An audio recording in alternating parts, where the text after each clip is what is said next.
In the previous videos, we've looked at the different ways conditional formatting can instantly apply some formatting rules and styles to your worksheet. And looking in the menu, we can see there's a huge variety of options. We can highlight cells based on their value in a large number of different ways.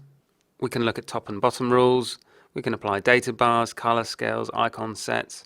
There's lots of variety. But sometimes the formatting we want to apply does not fall into any one of these categories. It is something a little bit custom that we want to build in a certain way specific to our needs. So that is where the use of formulas in conditional formatting becomes very useful. Now in this example, we're just going to demonstrate a very simple formula, but just to get you into the idea of how you can build formulas within conditional formatting. In this situation, I'm not going to take any of the pre-selected options, and I'm going to build a rule from scratch. But let's first examine what I want to achieve. All of the conditional formatting rules we've looked at will highlight a certain value. It highlights a cell based on the value within that cell. But sometimes we want to highlight other cells based on the value of a cell next to it. In this column we have a variety of different surface area measurements. And I might be interested in finding the largest, the maximum value of area in square kilometers. But when I find that value, I don't want to just highlight that one value, I want to highlight the entire row, so it is easily visible to me wherever I may find myself in the table. Excel doesn't have an inbuilt option for doing this, so I'm going to have to build a custom formatting rule by formula. So first of all, I need to select the data I want to work with.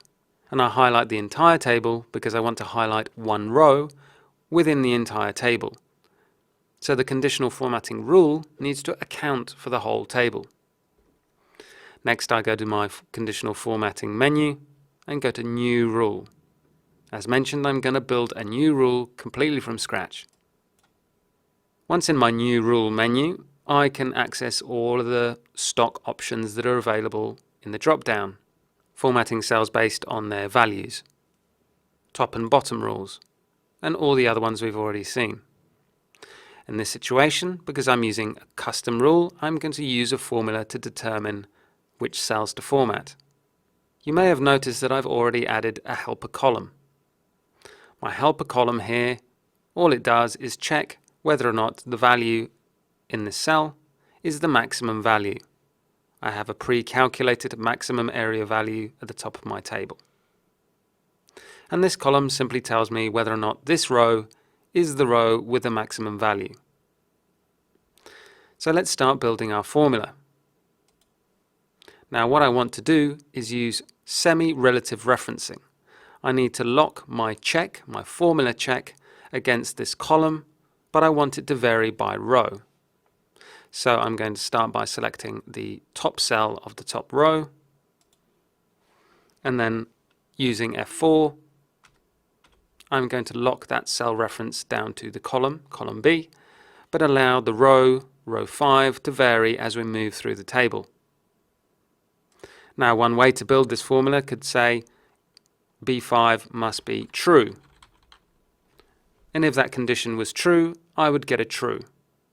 But because these values are already Boolean anyway, Boolean meaning true or false, I don't even need this condition. I can simply say B5. Where B5 results in a true value, the formatting will be applied. Okay, so let's take our format, find a simple highlight, OK, and click OK. We can now see that, in effect, my row that contains the value true has been highlighted. And that is because the formula that is checking for formatting is looking always at column B, because we locked column B.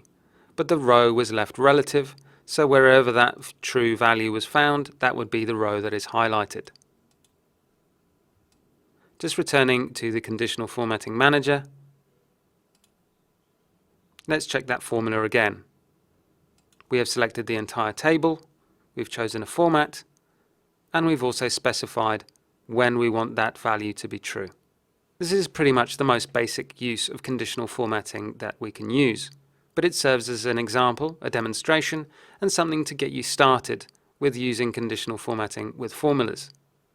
In actuality, I could have included all of the formula involved here.